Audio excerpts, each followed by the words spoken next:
what led you to being a therapist with a specialty in eating disorders? Yeah, so I work at a group private practice in Tempe, Arizona called Find Your Shine.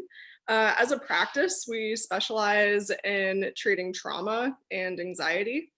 But I have more of a focused specialty in addition to treating trauma and anxiety. I treat disordered eating, eating disorders, body image issues, helping people heal from diet culture. Um, and as far as how I landed in that specialty, it's sort of like two different stories. So one part of it is just that I had wanted to be a therapist for a long time, like since I was a teenager. And in starting like when I was an undergrad, I'd always found eating disorders really fascinating, just from like a clinical, like my therapist brain just found them really fascinating. And then there's also sort of like the second piece that has more to do with learning about like disordered eating and diet culture, which is like my personal lived experience. Which is so like I guess for frame of reference, I live in what people would probably consider like a mid-size body. So I have my own history with dieting and trying to have a healthy relationship with food and exercise. Even though I never had, I guess what would be considered like a DSM diagnosable eating disorder, I definitely have had my fair share of disordered eating with like restricting calories and like trying this diet and exercising just for the point of like trying to maintain a certain body weight. So because not every therapist that specializes in eating disorders necessarily takes an anti-diet HAES approach. So I guess my lived experience is part of what has really rounded out my perspective as an eating disorder therapist and treating some of these other things as well in addition to like eating disorders. Yeah, I always find it interesting, and I see people talk about this on Instagram quite often, is speaking to people who treat eating disorders or work in the eating disorder recovery space, but have their own internalized weight stigma, their own internalized fat phobia, they are living within diet culture, but not fully aware of it. And I always think that that's so interesting about the recovery space because I've worked with so many women who have had histories of taking traditional routes of recovery who didn't know diet culture as an entity, like weren't, it was just completely not a part of their treatment, which is I think part of the reason maybe why it didn't work. Mhm. I'm curious, as a professional, a therapist in this area, how important do you think that it is for somebody who is working with eating disorders and trauma to understand diet culture, to take a HAES informed, a health at every size approach to Mhm. treatment? What role does it play? Yeah, well, I think that you just summed it up perfectly when, like you said, it's not going to stick. Like you might get the behaviors under control, right? Like the eating disorder behaviors that we treat with DBT or whatever other kinds of therapies. But if you don't change your values and some of your perspectives around like what's at the root of this, what's at the foundation of this, it's not going to stick, like you said. It might shift, right? Like it might transform from a DSM diagnosable eating disorder to disordered eating, chronic dieting, just like chronic body dissatisfaction. Yeah. Yeah. I think we're on the same page there. I feel like having this understanding that like your desire to be thin doesn't occur in a vacuum is necessary, Mhm. because it's one thing to be like, okay, got it. I'm going to eat the cookie and I'm going to give myself permission to eat. But if you're not understanding, I'm curious. This is actually maybe the question that I'm getting at. Do you think it's possible in modern times? I know we've had eating disorders, we've had documentation of eating disorders way before like modern diet culture existed, but in modern times, and we'll get into trauma. Do you think that someone could develop an eating disorder with separate from diet culture at this point? Yeah, so there have been studies on this, right? Like, I think it was in Fiji. I know Dr. Anita Johnson talks about it, how before they had Western culture come in, before they had diet culture come in and infiltrate, there basically were no eating disorders. And, like this is complicated because I often say that eating disorders, self-harming, substance use, these are all kind of different versions of the same thing, right? Like trying to numb, trying to get outside your body. And so I think that without diet culture, it's like, yeah, people are still going to find ways to try and do that if they've experienced trauma, or for whatever other reason. But yeah, diet culture just plays such a huge, huge, huge role that I think you're totally right that it's such a vital piece of the puzzle. Mm. Yeah. Yeah, that was a valid point that it's like, okay, well, if we didn't have diet culture, that doesn't mean that people uh wouldn't go to some other type of addiction or substance abuse to numb and avoid. Just the prevalence of eating disorders might not be what it is without diet culture, without this obsession with thinness. Yeah, yeah, I Yeah. think so for sure. Okay, so let's dive into the body. You said people try to escape their bodies, get out of their bodies through whatever addiction, eating disorder. I want to dive into this. I think this topic is really fascinating. So, at one point, you have said that we experience everything through our bodies. This is where we store our memories, trauma, our experiences. So, what exactly does this mean? And what is the impact of this as it relates to disordered eating and eating disorders? Mhm. Yeah. So we experience everything through our bodies, right? Like that's how we live our lives. And we experience all of our emotions in our body, right? Like when someone says something that hurts my feelings, something happens that makes me feel unsafe, it's a visceral feeling that happens in my body. It's like a bodily experience, right? And also trauma, there's trauma that's done into our bodies sometimes, right? And the connection is, it's, there are a lot of different reasons why someone might use eating disorders or disordered eating, to sort of numb out, like you said.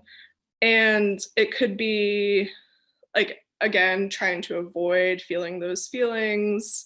It could be, sometimes in eating disorders, there's what we call a maturity fear. So, like, if I don't eat, if I restrict, then I won't gain weight. I won't develop like breasts, hips, thighs, and then I won't be like sexually mature. I won't get sexual attention. And that was something that was maybe traumatizing for me in the past. So, there are so many different reasons why someone might restrict or purge or, any of those kinds of behaviors in order to deal with trauma. So, what I'm hearing is that when we experience these emotions, so if somebody does something to you, whether it's physical trauma that you're like rape or sexual assault or something like that, but then also negative emotions can bring a very real, intense, visceral reaction. Like you can feel it in your body when you're stressed, when you're anxious, when you're experiencing shame. Like it could be a pit in your stomach or something like that. And that's what we're trying to avoid. Yeah, sometimes I'll ask clients like questions like, what's your comfort with discomfort? Like, how comfortable are you with the idea of sort of getting discomfortable, feeling your feelings? Or maybe I'll ask something like, what's it like to be in your body? What's it like to exist with, what you're feeling every day? Um, Mhm. and for some people, you can just like see it on their face when you ask that it's like a very uncomfortable feeling. Why do you think we're so uncomfortable feeling negative emotions? How did this, this is might be a really big question, but I'm just curious on, through your lens and your experience, like, why are we so like, quote, negative feelings adverse? So I think there are a couple different reasons. I think that it could have to do with, maybe the family you were raised in, messages that you got growing up about negative emotions. Right, there are no negative emotions, so instead maybe I'll say like uncomfortable emotions. So there could be trauma from your family of origin or experiences you had growing up, or thinking on a bigger scale. I think in our country, the culture that we live in, we don't necessarily value. I know, again, Dr. Nia Johnson has talked about this, like we don't necessarily value intuition, right? And we don't necessarily value in our culture really like being in tune with your feelings and being in tune with your body. So I think that there are a couple different reasons why maybe someone would have those problems. Yeah, absolutely. I also just think like toxic positivity culture where it's like good vibes only. Mhm. And it's like, not possible if you're a living, breathing human being. Like you're at some point gonna like feel some quote negativity, those uncomfortable vibes, you know? Yeah. Yeah, that is something I've run into a lot with clients telling me things like, well, I don't want to be someone who has problems, or I don't want to be someone who like has stuff I have to deal with. And it's like, we all have stuff we have to deal with, you know, we all like experience those uncomfortable emotions from time to time. It's just part of being human, you know? Right, right. And learning how to more powerfully be with them, Mhm. as opposed to turning to whatever behaviors. Let's chat about EMDR, excuse Yeah, me. yeah, no What did worries. I say? EDM, electronic dance music. Let's talk about electronic dance music. EMDR, how this can be like a helpful tool in healing. So, like, what is it and like, how does it help? Yes, yes. Okay, so EMDR stands for eye movement desensitization reprocessing. And it's a type of therapy that was developed in the late 80s by a psychologist named Francine Shapiro. And basically, what we're doing with EMDR is we're healing trauma on like a cellular level. You know, we're starting from the ground up. We're starting, with the body rather than like cognitive processing of trauma, where it's like challenging thoughts and changing how you think about things, which can be really helpful. But EMDR is something that like gets to the root, and it's fast. It works a lot more quickly.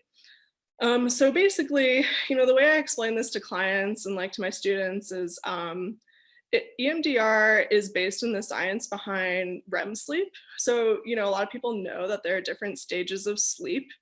And one of those stages is REM, which stands for rapid eye movement. And during the REM stage of sleep, this is when you're dreaming and when your brain is doing this process called neurocropping. And it's also when your eyes are moving behind your eyelids. So, not many people know that, but during sleep, when you're dreaming, your eyes are moving back and forth. So during neurocropping, basically your brain is taking information from the day, stuff that's going on in your life, and it's figuring out like, okay, this is the information I want to hold on to. This is what's important. And other information we can like throw away. So, I tell clients like, for example, if later tonight you're not going to go home and dream about how I was wearing like a black t-shirt, right? Because your brain takes that information and it's like not important. We're going to throw that away. But if there was some kind of trauma that happened in the room, that black shirt and basically everything else would become important information, right? Because the alarm bells were going off and your brain was like, "Oh, this is a safety issue. I need to hold on to all of this information." And then that information gets like maladaptively stored, and that's how we end up with triggers, right? So now, you see a black t-shirt or whatever the trigger is and your brain is like, "Danger, danger." So basically, EMDR helps you reprocess all of that. It helps you create what we call adaptive connections by basically recreating REM while you're awake and in the therapy room, right? So there are a couple different ways we can do that. One is with eye movements. That's like the old school way. So, your therapist might move their fingers back and forth and you follow their fingers with your eyes, or we use like a light bar where you watch the lights move back and forth. I use tappers, which are like little buzzy things you hold in your hand and they buzz back and forth. And basically, it's the same effect as the eye movements. It's actually really interesting. Sometimes I'll be using the tappers and people's eyes will start to move while the tappers are going, even though they're sitting there with their eyes closed. So basically, using EMDR, we target a specific traumatic memory, and people start to make adaptive connections. And the EMDR helps them kind of like file away the information in a more helpful way. Very cool. Yeah. When someone has experienced trauma, they can have what we call parts. Hmm. What exactly does it mean to have a part? And somebody, who has an ED part, what could somebody do to determine if they have it, or what advice could you give them to like identify it and know that they have this ED part that's stuck in trauma time? And what exactly does trauma time mean for someone who's not familiar? Yes. Yeah. Great questions. So in eating disorder treatment, we often refer to this concept of like the eating disorder voice, which is basically the same thing as an eating disorder part. That's what that is, right? It's this part of your brain. It's this part of you that comes back with like, you shouldn't eat that. You're gonna get fat. If you get fat, no one will like you. You won't be respectable. You won't be worthy. Whatever. That's like the part, right? And that part, that's obviously not adaptive information. And most, even people with like eating disorders, disordered eating habits, there's a healthy part too that knows like that isn't true. Those words and that what that part's telling me, like I know logically that's not true.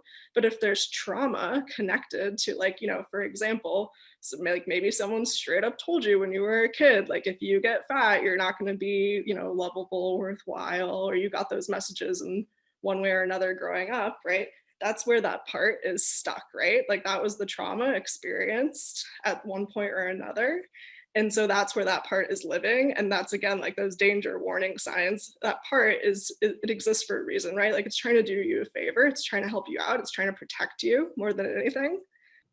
So if we are able to distinguish, like, okay, I have this eating disorder part, Mhm, right? And then it's saying these things because of this experience that I've had in my past. mhm, And so anytime I experience something in my present that triggers mhm, that memory or that experience, what could we possibly do? mhm, mhm. Yeah, the first step is just recognizing that it's a part stuck in trauma time, right? That it's a part that is operating based off of this like faulty information that you got from when you were a kid or some other experience, right? And so recognizing that like this part is trying to protect me, this part is trying to keep me safe, and and like acknowledging that and trying to work with it rather than against it, and reminding yourself like, I appreciate that this part of me is like trying to keep me safe, and I appreciate that this part is looking out for me. And like I have this new adaptive information now, and I'm safe now, basically. And I don't need that part trying to protect me from, whatever it was trying to protect me from in the past, which is tricky because in a fat phobic culture, it's like, you're constantly having that message reinforced. But I guess that's like the uphill battle that we're constantly working up, right? Yeah, like that's the work, so to speak, is like, how do I exist Yeah. in a fat phobic society where it's possible for me to take in the types of information that trigger that part, and not go back to the maladaptive behavior, whether that's some type of food and weight Mhm. control, or some other self harm. How do I be with that?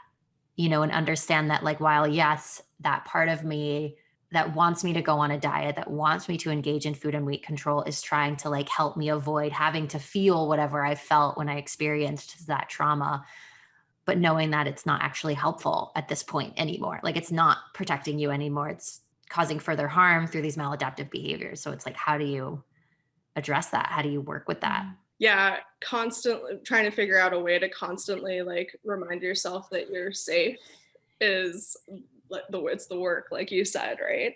And there are so many different ways to do that. I know a lot of like activists and writers and therapists have talked about like finding your tribe and finding people who are like-minded and share the same values. If you keep yourself stuck in diet culture, that's going to be reinforcing those messages, right? And that voice, that part of you is just going to get stronger and stronger. Yeah, absolutely. I think that's why so many people talk about um, like kind of what happens when you find anti-diet Mhm, work or when you find fat mhm, positivity and how healing that community and that connection is. I mean, which makes sense given that community and connection is like a basic need that needs to be totally. met.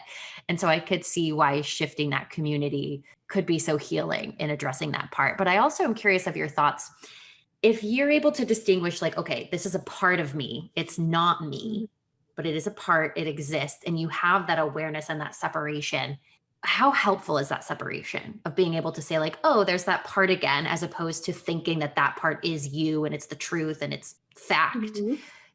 What's helpful in that separation and that ability to distinguish it as this part? Yeah. So those are great questions, and a couple different things come to mind. One, and this is just generally speaking, we talk about this with clients when we talk about like treating anxiety and all other kinds of things.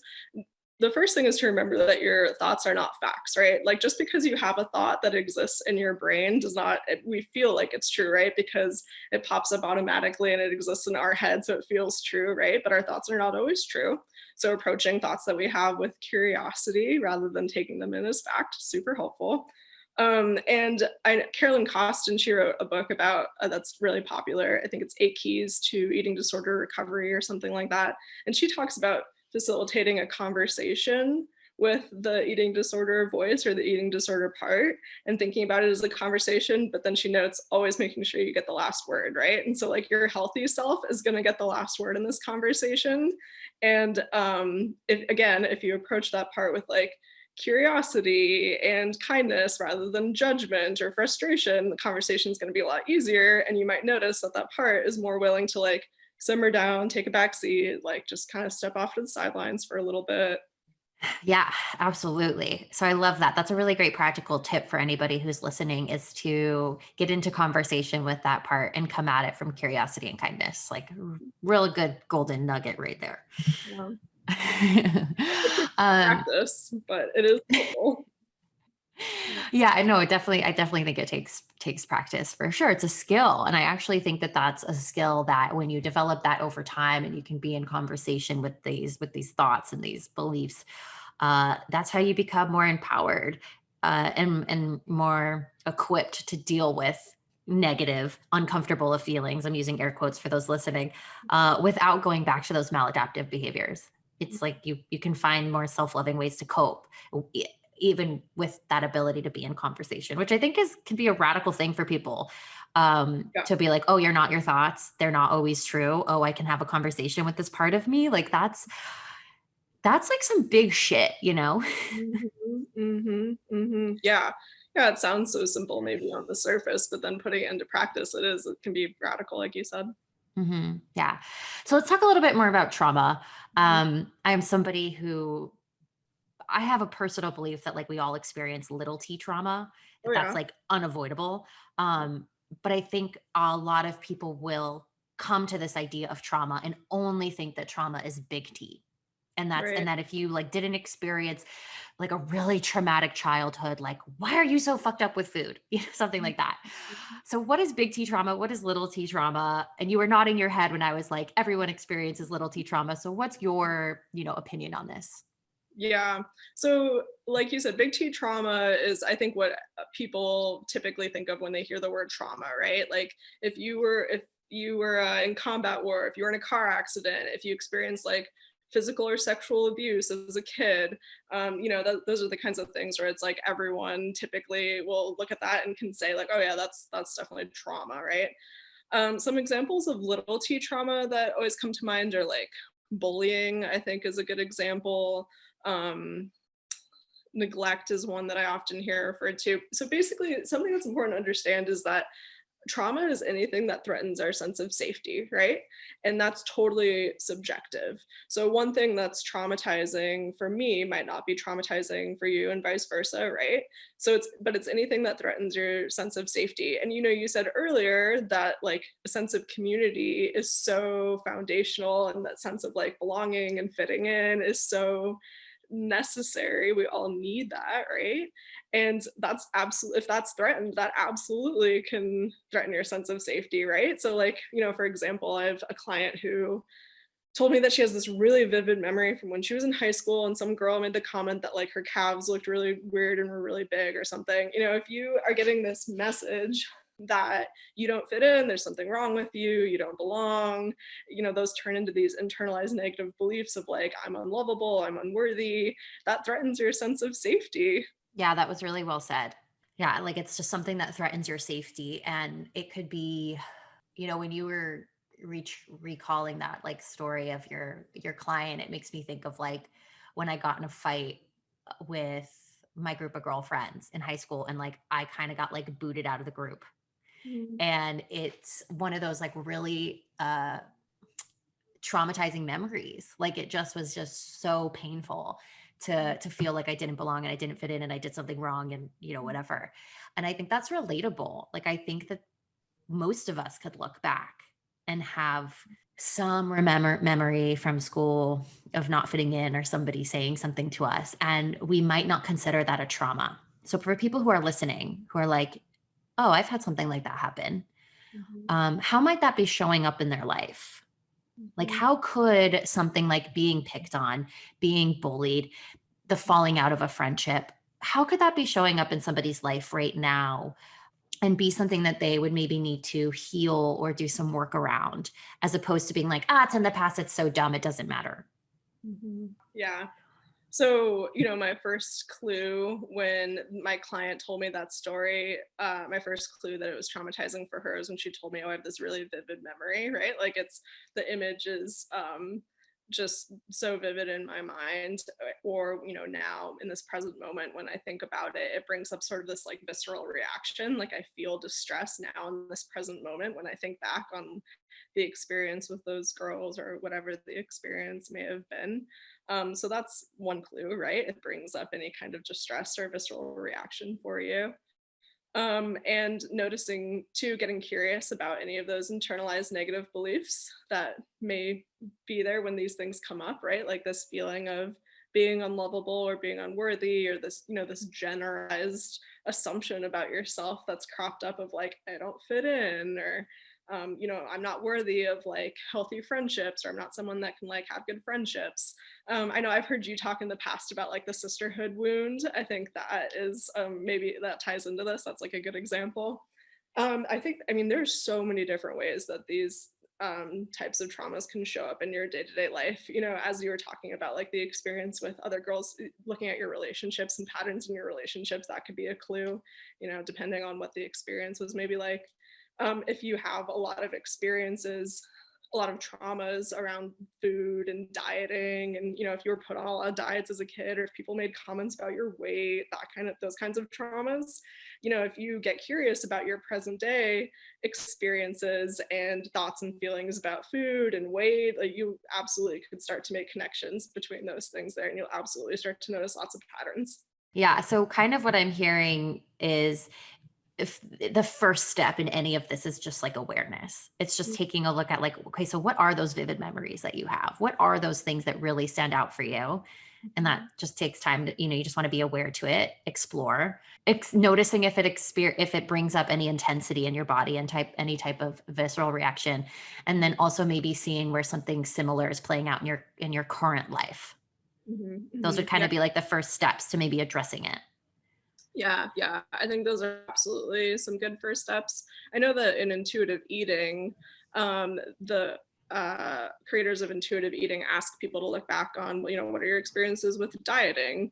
Because, you know, even if you don't necessarily remember those things right away, or they don't bring up those like visceral reactions, it's still important information to have, right? As far as how your past is maybe influencing your future, or your present rather. Yeah, yeah. So, how do these experiences of these types of trauma, whether it's little t or big T, manifest into dieting and restriction and other eating disorder behaviors? Yeah. So, you know, like I said earlier, all of these different kinds of self-harming behaviors are basically attempts to like get out of our body, right? And escape our body, escape feelings, the experience of being in our bodies.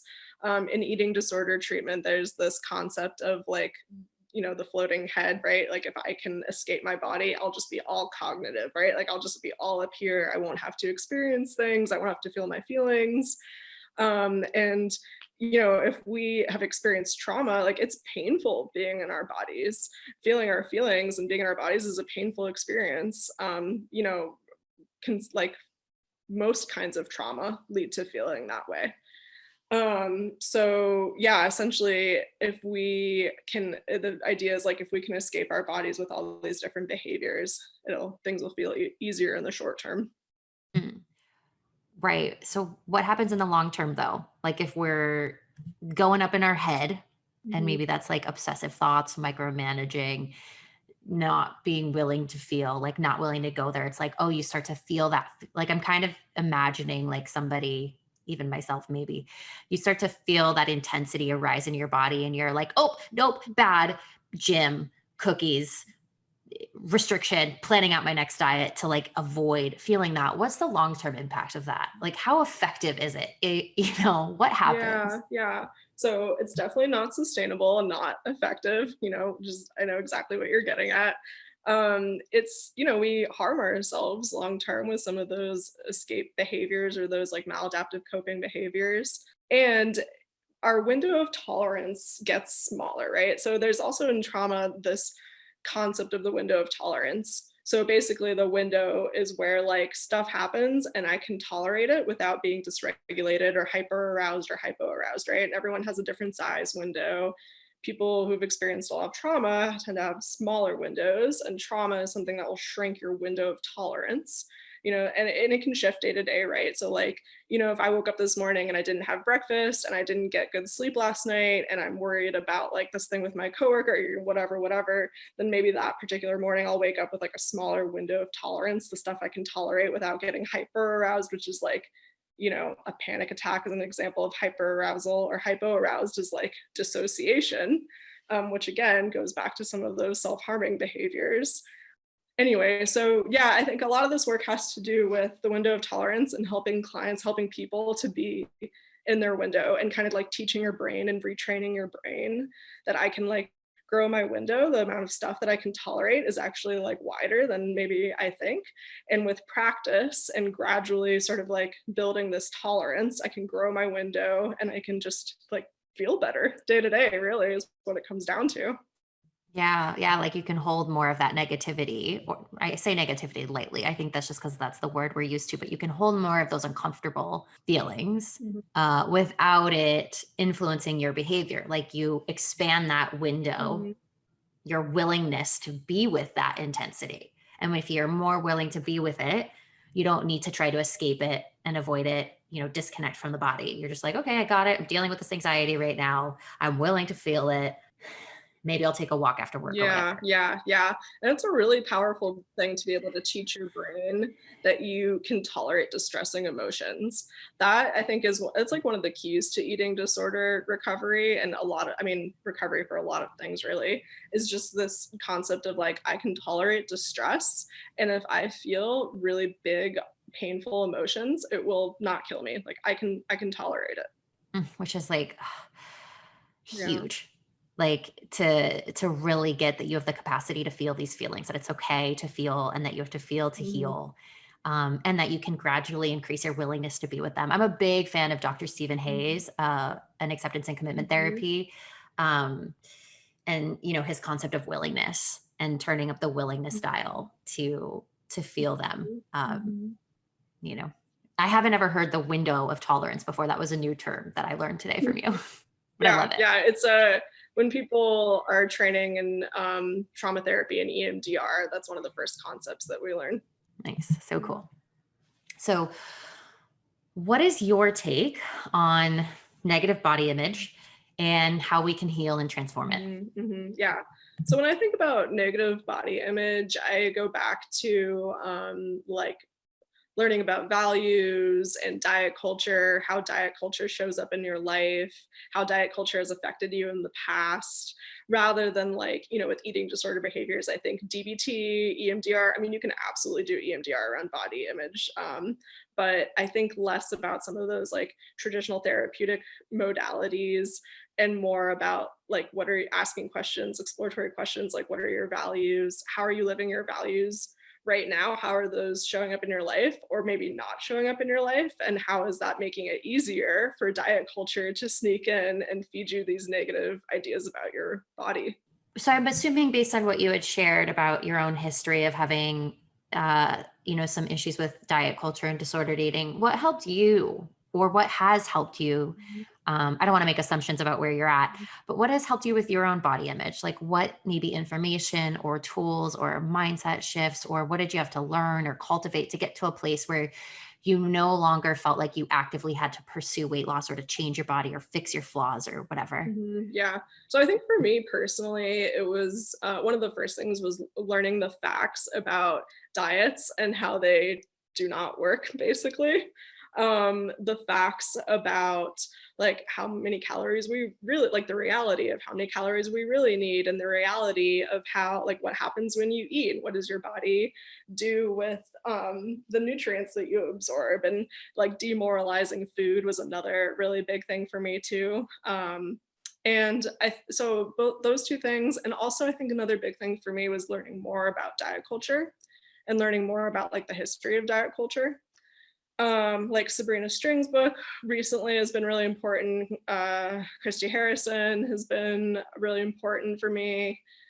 Um, yeah, it's sort of been like a small, like an accumulation slowly of lots of different things over the years, where it was like years ago the first seeds were planted and they were there, but it was like, you're not quite on board with some things, and then you come across the information, you open yourself to more and more information, and gradually it starts to sink in more and more. So it's been a gradual process. And yeah, so my relationship with exercise is still like a work in progress, but nowadays my relationship with food is a lot healthier, my relationship with my body is a lot healthier. Yeah, it's like a gradual unlearning. Yeah. Yeah. Yeah, I had a client tell me, I had asked her like what was the turning point for you? And she was like, learning that I was taught to hate myself so other people could make money. Yeah. And then it was like, not anymore. Like, and so I think that speaks to a little bit of what you're talking about, of just like a gradual process of learning information about what diet culture is, Mhm. the pressures to be thin and beautiful, why they exist, understanding the racial origins of them. It's just a radical shift in information intake. And how can you not have a shift in perspective when you have different information and different data to consider, you know? Yeah, Yeah. absolutely, absolutely. I feel like we've already talked on like what role does diet culture play in all of this, like not only trauma but the development of eating disorders. I feel like we've talked about this whole podcast, but is there anything else that you really want to speak to in terms of trauma, diet culture, how people can heal? Hmm. Hmm. Yeah, yeah. I think, what else? The only other thing that's coming to mind right away, like right now in this moment, is just this concept of like wanting people to be open and curious and trusting too, that one, you're probably way more capable of healing from trauma than you might suspect.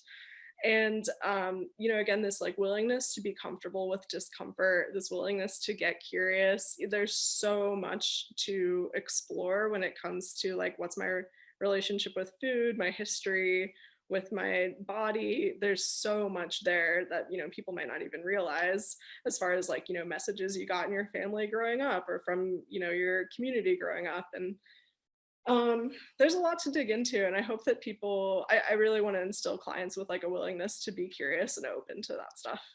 Beautiful. Great little practical tip that people can take home with them. So, one more fun question to wrap this up. Mhm. On a personal level, what are you most excited about in life right now? And this can be anything, Yeah. anything you want. Yeah.